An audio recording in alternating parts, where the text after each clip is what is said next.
দুনিয়াতে থাকতে হবে মুসাফিরের মতো। সকালে আছেন, সন্ধ্যার গ্যারান্টি নাই, সন্ধ্যায় আছেন, সকালের গ্যারান্টি নাই। দুনিয়াতে মুসাফিরের মতো। দুনিয়ার প্রেম দূর করতে হবে। 2 নাম্বার, মনের মধ্যে হিংসা রাখা যাবে না। কি রাখা যাবে না? যেটা রাখা আমাদের এখন ফরজ। এই হিংসা রাখা এখন মুসলিমদের ফরজ হয়ে গেছে। হিংসা না করলে পেটের ভাতটুকু হজম হয় না। কারো রাইজিং দেখলেই, একটু রাইজিং দেখলেই হিংসা। হিংসা রাখা যাবে না। 3 নাম্বার, আত্ম অহংকার রাখা যাবে না, ইগো রাখা যাবে না, লৌকিকতা রাখা যাবে না, রিয়া প্রদর্শন করা যাবে না, এবং ওই যে গীবত, তুহমত, অপবাদে যে অপসংস্কৃতি আছে এইগুলো থেকে দূরে থাকতে হবে। ইনশাআল্লাহ তাআলা আল্লাহর নূর আপনার কলবে আসবে ইনশাআল্লাহ। তখন ইনশাআল্লাহ তাআলা আপনি খিজির হবেন আলাইহিস সালাম, যে কিনা অনেক দূর পর্যন্ত দেখতে পারে, যা মূসা আলাইহিস সালাম পর্যন্ত পারেন নাই। সুবহানাল্লাহ। আসেন, এই খিদির আলাইহিস সালামকেই আল্লাহ পাক বলেছেন শেষ জামানার সবচেয়ে জ্ঞানী মানুষ। মানে জামানা না, পুরো ইউনিভার্সের সবচেয়ে জ্ঞানী মানুষ। মূসা আলাইহিস সালাম বলেছিলেন আমার চেয়ে জ্ঞানী কেউ নেই, আল্লাহ পাক বলেছেন খিদির আছে। শেষ জামানার সূরা আল কাহফ এর মধ্যে তার কথা আছে। এটা আপনাকে ডাইরেকশন দিচ্ছে যে শেষ জামানায় যদি আপনি হকপন্থী হতে চান, আলোর সন্ধান পেতে চান, খিদির আলাইহিস সালামের মতো দূরদর্শিতা সম্পন্ন হতে হবে। আল্লাহ পাক তৌফিক দান করুন। হাদিসের বইগুলো পড়েন, ওস্তাদের কাছে গিয়ে শেখেন। এরপরে সোহবত আপনাকে আত্মশুদ্ধি দিবে। আত্মশুদ্ধির কিছু পথ ও পদ্ধতি বলে দিলাম। এখানে আমি একটা হাদিস বলবো, এই হাদিসটা খুব ভালো করে শোনেন। আল্লাহ রাব্বুল আলামিন বলেছেন হাদিসে কুদসি যে আল্লাহ পাক যেগুলো ফরজ করেছেন, ওয়াজিব করেছেন, এগুলো যখন একজন বান্দা নিয়মিত করতে থাকে এবং এর সাথেও নফল কাজ করতে থাকে, আল্লাহ পাক সেই বান্দাকে ভালোবেসে ফেলেন। আল্লাহ পাক যখন কোনো বান্দাকে ভালোবাসেন তাকে ডেকে নিয়ে আসেন, তাকে ডেকে নিয়ে বলেন, সরি, এই যে আপনি ওঠাউঠি করছেন, আমার কনসেন্ট্রেশন নষ্ট হচ্ছে। যখন আল্লাহ পাক কাউকে ভালোবাসেন তখন জিবরাইল আলাইহিস সালামকে ডেকে নিয়ে আসেন। ডেকে নিয়ে এসে বলেন যে পৃথিবীতে অমুকের পুত্র অমুক, তাকে আমি ভালোবাসি, হে জিবরাইল তুমিও তাকে ভালোবাসো। এরপর জিবরাইল আলাইহিস সালাম তাকে ভালোবাসতে থাকেন এবং অন্যান্য মালায়েকাদেরকে ডেকে জিবরাইল আলাইহিস সালাম বলেন আল্লাহ অমুককে ভালোবাসেন, আমিও তাকে ভালোবাসি, তোমরা সবাই তাকে ভালোবাসো। এরপর সমস্ত ফেরেশতারা তাকে ভালোবাসতে শুরু করেন। এরপর ফেরেশতা মণ্ডলী পৃথিবীতে আসেন, এসে দুনিয়াবাসীকে উদ্দেশ্য করে বলেন যে অমুকের পুত্র অমুককে আল্লাহ ভালোবাসেন, জিবরাইল ভালোবাসে, আমরা ভালোবাসি, তোমরা সবাই তাকে ভালোবাসো। এরপর দুনিয়ার মানুষদের কাছে তার মর্যাদা বাড়িয়ে দেওয়া হয়, তার দিকে মানুষের মনকে ঘুরিয়ে দেওয়া হয় এবং তার প্রতি মানুষের ভালোবাসা সৃষ্টি করে দেওয়া হয়। আল্লাহ পাকের নূর যখন আপনার ভিতরে আসবে, ইনশাআল্লাহ দেখবেন আল্লাহ রাব্বুল আলামিন আপনার হাতে তার দ্বীনের পতাকা দিবেন ইনশাআল্লাহ আযza ওয়া জাল্লা। তাজকিয়ার প্রয়োজন, তাজকিয়া না আসলে নূর আসবে না। লাভ নাই ভাই, প্রচুর ইবাদত বন্দেগী করে মনের মধ্যে অহংকার রেখে কোনো লাভ নাই। অনেক কিছু করছেন, নিজেকে মনে করছেন আপনি সুপিরিয়র, অন্যরা সব ককরোচ, আপনি জান্নাতের ডিলার, লাভ নাই। ইবলিসের আকীদা এটা ইবলিসের আকীদা। খলাকতানি মিন নার ওয়া খলাকতাহু মিন তিন। এখন যারা ইসলামের বিপক্ষে আছে তাদের মধ্যে থেকে আল্লাহ পাক খালিদ এবং ওমর রাদিয়াল্লাহু আনহুর মতো সাহাবী বের করতে পারেন। আল্লাহ পাকের সুন্নাহ বোঝা খুব দুষ্কর। যাকে আপনি তুচ্ছ করছেন আল্লাহ পাক তাকে হেদায়েত দিয়ে আপনার চেয়ে বড় জায়গায় নিয়ে যেতে পারেন।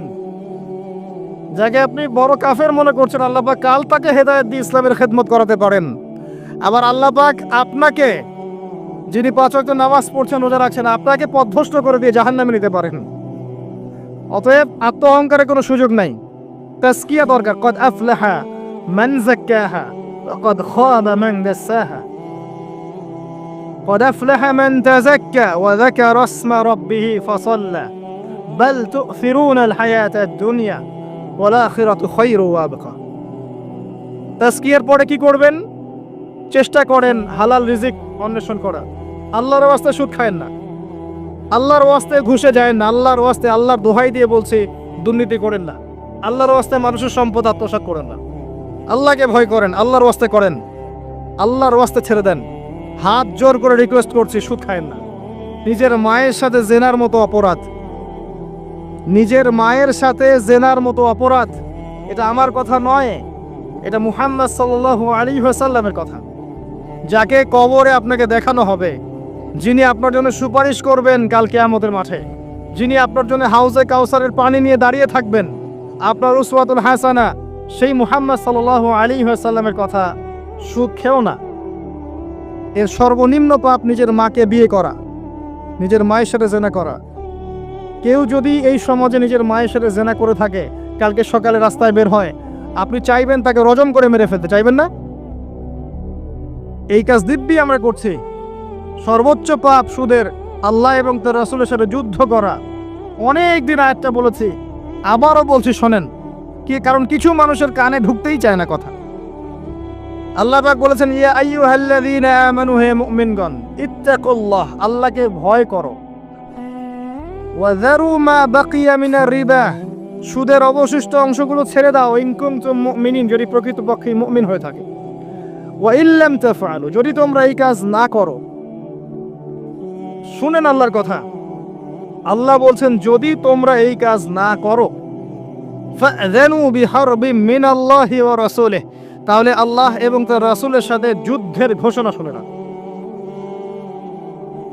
The path is yours, choose your path, রাস্তা আপনার, আপনি চুজ করেন কোন পথে আপনি যাবেন। কেউ বাধ্য করবে না আপনাকে। লা ইকরাহা ফিদ্দিন, দিনে কোনো বাড়াবাড়ি নাই। তরোয়াল দিয়ে কেউ বলবে না যে সুদ খেও না, তরোয়ালের জন্য কেউ বলবে না যে ইসলাম কবুল করো। ইসলাম এগুলো হারাম, ইসলাম এভাবে ছড়ায় নাই, এগুলোর সাথে ইসলামের কোনো সম্পর্ক নাই। ইসলামের নামে যারা সন্ত্রাসবাদ ছড়িয়েছে এবং জঙ্গিবাদ ছড়িয়েছে, এগুলোর সাথে ইসলামের কোনো সম্পর্ক নাই। ইসলাম বাধ্য করবে না আপনাকে, কিন্তু আপনি রাস্তা, ওয়াহাদাইনাহুন নাজদাইন, দুইটা পথ আমি দেখিয়ে দিয়েছি, আপনি একটা চুজ করেন। ইম্মা শাকিরা ওয়া ইম্মা কাফুরা, ইচ্ছা হলে আপনি কুফরি করেন, ইচ্ছা হলে কৃতজ্ঞ হন। আল্লাহ বলেছেন সুদ খেও না। নিজের মায়ের সাথে জেনা করা, আল্লাহ এবং তার রাসূলের সাথে যুদ্ধ করা, আপনি পথ চুজ করেন। একটা টাকা যদি হারাম থাকে রিজিকে, আপনার ইবাদত কবুল হবে না। সে যেই হোক, দাড়ি টুপি পাগড়ি জুব্বাওয়ালা মানুষও যদি সুদ খায়, জায়েজ হয়ে যাবে না। পৃথিবীর সমস্ত মানুষ যদি ভোটাভুটি করে যে সুদ হালাল, হালাল হয়ে যাবে না। পরিবারের হালাল রিজিকের ব্যবস্থা করেন। অনেক মানুষ দেখা হয়, কথা হয়, মেসেঞ্জারে টেক্সট করে, হোয়াটসঅ্যাপে নক করে, বড় চাকরি করতো, 60,000 70,000 80,000 টাকা বেতন পেত, তখন রিজিকে বরকত ছিল না, ছেড়ে দিয়েছে, চায়ের দোকান দিয়েছে, এখন রিজিকে বরকত আছে। আজকে একজনের সাথে দেখা হয়েছে, তিনি ইউএস বাংলা এয়ারলাইন্সে কাজ করেন।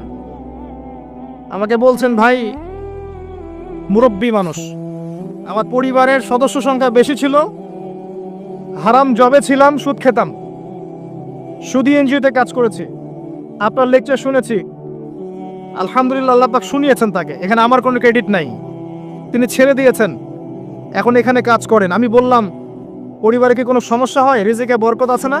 তিনি বলছেন, এখন বারাকার শেষ নাই। বলছে কেউ অসুস্থ হয় না পরিবার আমার এখন, আগে ডেইলি অসুস্থ হতো। আমার টাকা চুরি চামারি হয় না, আগে আমার টাকা আত্মসাৎ হয়েছে। বরকত কি জিনিস আপনাকে বুঝাই, বরকত চোখে দেখা যায় না। আপনি হালাল রিজিকে থাকেন, দেখবেন আপনার পরিবারের মানুষ কম অসুস্থ হচ্ছে, খরচ কমে গেল, আপনার সম্পদ চুরি ডাকাতি হচ্ছে না, নিরাপদ আছে। আপনার অল্প রিজিক আল্লাহ রহমত বরকত ঢেলে দিলেন, অল্প খেয়ে আপনি তৃপ্ত, মেডিসিনের খরচ নাই, অসুস্থতার খরচ নাই, আজে বাজে কোনো খরচ নাই, কারণ আপনি হারাম খাচ্ছেন না। বরকত চোখে দেখা যায় না, এটা বুঝতে হয়। আবার দেখবেন মাসে কোটি টাকা আর্ন করছেন, এই যে বড় একটা ক্যান্সার, এই যে কি একটা রোগ শেষ হচ্ছে আরেকটা শুরু হচ্ছে, বাবার অসুখ, মায়ের অসুখ, এই সমস্যা ওই সমস্যা, একটার পর একটা লেগেই আছে। এই প্রজেক্ট নষ্ট হচ্ছে, ওই প্রজেক্ট নষ্ট হচ্ছে, আবার মানুষ ছিনতাই করছে, চুরি ডাকাতি করছে। এটা আল্লাহ পাকের গজব। রহমত বরকত চোখে দেখা যায় না, এটা আপনাকে বিশ্বাস করতে হবে যে আল্লাহর পক্ষ থেকে এগুলো আসে। ইমানের 6 পিলার সব তো গায়েব, আল্লাহ বিশ্বাস গায়েব, মালায়েকা ওয়া কুতুবিহি ওয়া রুসুলিহি ওয়াল ইয়াউমিল আখির ওয়াল কদরি খাইরি ওয়া শাররি, সবই গায়েব। অদৃশ্য বিশ্বাসের নামই তো ঈমান। তো বরকত রহমত কি দেখা যাবে? দেখা যাবে না। রূহ বা আত্মাকে দেখেছেন? আপনার শরীরে নাই। এভাবেই আল্লাহর রহমত বরকতে বিশ্বাস করতে হবে। আল্লাহ পাক ইনশাআল্লাহ তাআলা আপনার হালাল অল্প রিজিকে বারাকা দিবেন ইনশাআল্লাহ। আল্লাহর ওয়াস্তে দুর্নীতি করেন না, আল্লাহর ওয়াস্তে করেন না। আমি বলি একটা হাদিস শোনাই, আমরা তো দায়িত্ব পেলে অনেক খুশি হই। রাসূলুল্লাহ সাল্লাল্লাহু আলাইহি ওয়াসাল্লাম বলেছিলেন, হে আবু যার, তুমি কখনো দুইজন ব্যক্তির দায়িত্ব নিতে যেও না। যদি দুইজন ব্যক্তির দায়িত্ব নাও, যেন তোমাকে ছুরিবিহীন জবাই করে ফেলা হয়েছে, কারণ প্রত্যেককে তার দায়িত্ব সম্পর্কে জিজ্ঞাসা করা হবে। আমরা তো খুশি হই। রাসূল সাল্লাল্লাহু আলাইহি ওয়াসাল্লাম বলেছেন, তোমরা কি জানো সবচেয়ে বড় মিসকিন কে? সবচেয়ে বড় মিসকিন কে? দরিদ্রকে? সাহাবীরা বলছেন, আমরা তো মনে করি যার কাছে অর্থ সম্পদ কম সেই বড় মিসকিন। আল্লাহ রাসূল বলছেন, ভুল। শোনো, সবচেয়ে বড় মিসকিন সেই ব্যক্তি যে ব্যক্তি পরকালে অনেক নেকি নিয়ে উঠবে, নামাজ, রোজা, হজ, যাকাত, উমরা, হজের নেকি, বিশাল বিশাল নেকি। এরপরে সে দেখবে সামনে মানুষ দাঁড়িয়ে আছে, কারো গীবত করেছে, কাউকে তহমত দিয়েছে, কাউকে অপবাদ দিয়েছে, কারো টাকা চুরি করেছে, কাউকে অন্যায়ভাবে জুলুম করেছে, কাউকে পিটিয়েছে, কারো সম্পদ লুট করেছে ইত্যাদি। তখন আল্লাহ পাক বলবেন, শোধ করে দাও। কিভাবে শোধ করা হবে? ফেরেশতারা জিজ্ঞাসা করবেন। আল্লাহর পক্ষ থেকে হুকুম আসবে, এই ব্যক্তির নেকিগুলোকে ওদের আমল নামে কনভার্ট করো। বলছি শেয়ার ইট পাস করে দাও। ওটা আরো বড় টেকনোলজি হবে ইনশাআল্লাহ তাআলা। বলার সাথে সাথেই আপনার নেকি আমার নেকি দেখা যাবে চলে গেছে, নাউজুবিল্লাহ। এবার সব নেকি শেষ। এবার কি হবে? অর্ডার আসবে, তাদের গুনাহগুলোকে এই ব্যক্তির আমল নামে চাপিয়ে দেওয়া হবে। এরপর আল্লাহ পাক বলবেন, ইকরা কিতাবাক, পড়ো তোমার কিতাব। ওয়া কাফা বিনাফসিকা আল-ইয়াওমা আলাইকা হাসিবা, আজকে তুমি তোমার হিসাব নেওয়ার জন্য যথেষ্ট। এই কিতাব আর ডান হাতে আসবে না, ঘুরে আসবে। ওয়া আম্মা মান উতিয়া কিতাবাহু বিশিমালিহি ফাসাউফা ইয়াদউ সুবুরা, তখন সে মউতকে ডাকতে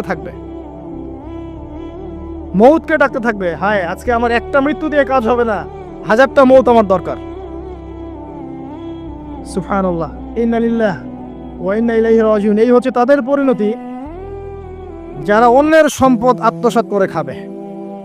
আল্লাহ পাক আমাদেরকে বোঝার তৌফিক দান করুন, এবং মানুষের সাথে জড়িত হক যাদের থাকবে, আল্লাহ পাক যেন আমাদেরকে মানুষের সাথে জড়িত কোনো হক না রাখেন, পবিত্র অবস্থায় দুনিয়া থেকে নেন, আল্লাহুম্মা আমিন।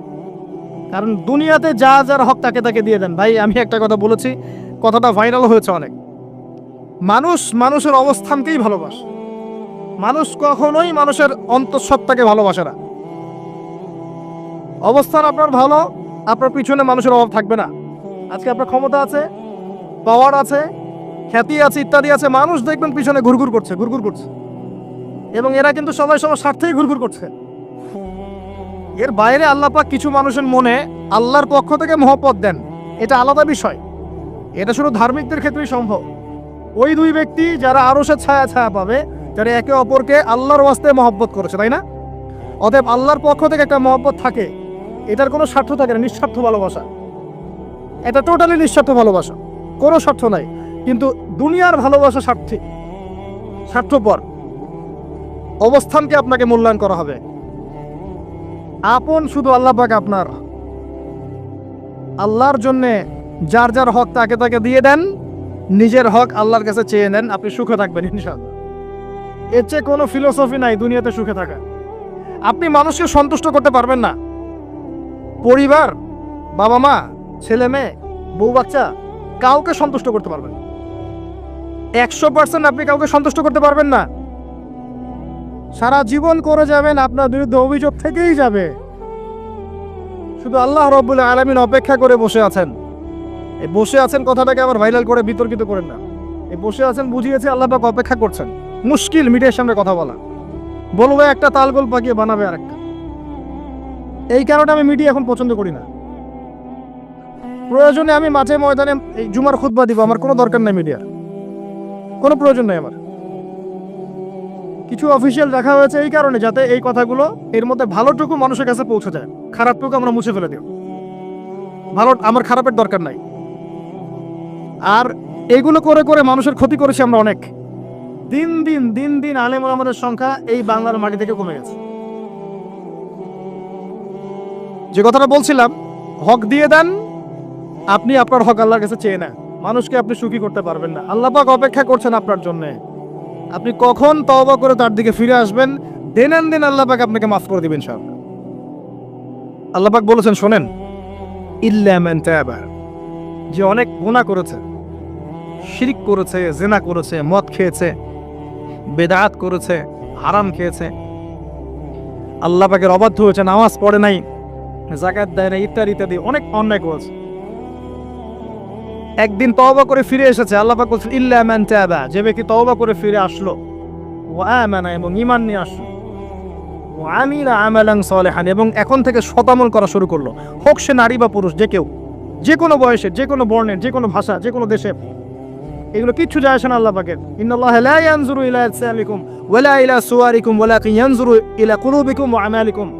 আল্লাহ পাক শুধু কলব দেখেন, আমল দেখেন, রক্ত মাংস বর্ণ এগুলো দেখেন না। আল্লাহ পাক ফিরে এসেছে, আমল ঈমান এনেছে, আমল সালেহ করেছে।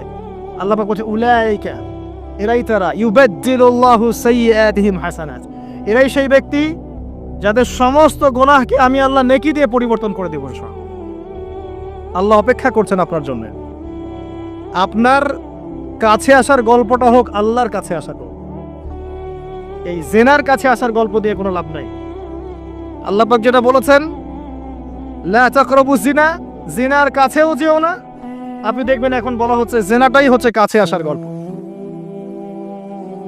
আমি বলি শোনেন, নিমের ডাল দিয়ে দাঁত মাজেন, নিম গাছের ডাল আছে না, নিমের ডাল দিয়ে দাঁত মাজেন, এই পেস্ট ছেড়ে দেন, বয়কট করে ফেলেন, দেখবেন কয়দিন পর ক্ষমা চাবে যে ভুল হয়ে গেছে, আমরা এগুলা অ্যাড বানাবো না। আমরা যে নরম সরম মানুষ, কোনো ইনিশিয়েটিভ নিতে পারি না, এই জন্য চড়া হয়ে বসে থাকে। প্রতিটা সেক্টরেই দুর্নীতি চলছে। এই যে কাছে আসার গল্পের নাম দিয়ে মানুষকে জেনা করাচ্ছে। যুবক যুবতী স্কুল লাইফ থেকে মাহরাম, গায়রে মাহরাম, এই গায়রে মাহরামের সাথে স্কুল লাইফ থেকে শুরু হয়। স্কুল লাইফে পড়ছে ক্লাস 8, 9, 10, ক্লাস 8, 9, 10-এর মেয়েরা, ছেলেরা এখন অ্যাডাল্ট। এরা এরা এমন কিছু করে যা আপনার কল্পনাও নাই। এই বয়সেও তো সব পাপ করা শেষ। এগুলো সাক্ষী আপনারাই, আমার উপর আমাকে ভালো মন্দ বলেন না, এগুলো সাক্ষী আপনার নিজেরাই। নিজেদের ঘরগুলো দেখেন। আর সবচেয়ে বড় কথা হচ্ছে ঘরের মানুষ কিন্তু কথা শোনে না। দেখবেন আপনি সারা দুনিয়ায় দিন কায়েম করে ফেলছেন, দিনটা, আর আপনার ঘরটা হচ্ছে নূহ আলাইহিস সালামের মতো। দেখবেন বউ কথা শোনে না, স্বামী ছেলে কথা শোনে না। এটাই বাস্তবতা। কিন্তু নূহ আলাইহিস সালামের ঘটনা মনে নাই? 950 বছর দাওয়াত দিয়েছেন, শেষে গিয়ে বলেছেন রব্বি আন্নী মাগলুবুন ফান্তাসির, আল্লাহ আমি পরাজিত হয়ে গেছি, আমাকে সাহায্য করো, আমি পারছি না। আল্লাহ পাক আযাব নাজিল করে দিলেন, তিনি পার হয়ে গেলেন না। ছেলে পার হয় না, ছেলে বলে আমি পাহাড়ে উঠে যাব, পাহাড় আমাকে সেভ করবে। নূহ আলাইহিস সালাম বলছেন আজকে কেউ সেভ করতে পারবে না আল্লাহর আযাব থেকে। একটু পরে একটা ঢেউ এসে বাপ বেটার মাঝখানে পার্থক্য করে দিল, ছেলে ডুবে মরে গেল। তার স্ত্রী পর্যন্ত ঈমান নিয়ে আসলো না। আল্লাহর কাছে হাত তুলে দোয়া করছেন, আল্লাহ আমার ছেলে, আমার আহাল, আমার পরিবার। আল্লাহ ধমক দিয়ে বলছেন যে লাইসা মিন আহলিক, সে তোমার পরিবারের কেউ না। দেখবেন আপনি মাশাআল্লাহ দিনদার, আপনার ভিতরে ইসলাম এস্টাবলিশ করা ডিফিকাল্ট। কারণ মানুষ এখন খুব ব্যক্তি সচেতন, নিজের মনে যা চাবে সেটাই করবে। আর আনুগত্যকে তারা দাসত্ব মনে করে। কথা বুঝেন? আনুগত্য করাকে দাসত্ব মনে করে। আমি দাসত্ব করবো কেন? আল্লাহ এবং তার রাসূল এবং স্বামী, পরিবার, কর্তাদের আনুগত্যটাকে তারা দাসত্ব মনে করে। অতএব সুখে থাকার মূল মন্ত্র এটাই আপনার, যার যার হক তাকে তাকে দিয়ে দেন, নিজের হক আল্লাহর কাছে চেয়ে নেন, আপনি সুখে থাকবেন ইনশাআল্লাহ। আল্লাহর জন্য বাঁচেন, আল্লাহর জন্য খান, আল্লাহর জন্য পড়েন, আল্লাহর জন্য দিন কায়েম করেন, আল্লাহর জন্য আপনি ইবাদত করেন, আল্লাহর জন্য মারা যান, ইনশাআল্লাহ আল্লাহ আপনাকে জান্নাত দিবেন। আল্লাহ রাব্বুল আলামিন আমাদের সবাইকে পবিত্র কোরআন এবং সুন্নাহ অনুযায়ী জীবনযাপন করার তৌফিক এনায়েত করুন, আমিন। আল্লাহ রাব্বুল আলামিন আমাদের সবার পারিবারিক আরো সুশৃঙ্খল করে দিন, ইসলামিক করে দিন। আমাদের সবাইকে আল্লাহ পাক হালাল রিজিকের ব্যবস্থা করে দিন, এবং আমাদের মা বোনদেরকে আল্লাহ পাক খাস পর্দায় থাকার তৌফিক দান করুন। আল্লাহ পাক আমাদের সবাইকে পড়াশোনা করার তৌফিক দান করুন। এবং আমি এখানে যে কয়টা কথা বলেছি এর বাইরে আর কয়েকটা সাবজেক্ট পড়বেন। আমি কোরআনের কথা বলেছি, হাদিসের কথা বলেছি, আরও বলেছি তাজকিয়ার কথা, আত্মশুদ্ধির কথা। এরপর আর কয়েকটা সাবজেক্ট পড়বেন, সেটা হচ্ছে ইসলামিক হিস্ট্রি, ইসলামের ইতিহাস, ইসলামিক অর্থনীতি, আরও পড়বেন ইসলামিক জিওপলিটিক্স। এবং জেনারেল লাইনে যারা যারা পড়ছেন এখানেই পড়াশোনা কন্টিনিউ করবেন, পাশাপাশি ইসলামের এই লেখাপড়াগুলো করবেন। আর মাদ্রাসা যারা পড়ছেন, মাদ্রাসায় পড়ার পাশাপাশি আপনারা জেনারেল সাবজেক্টগুলো পড়ার চেষ্টা করবেন ইনশাআল্লাহ।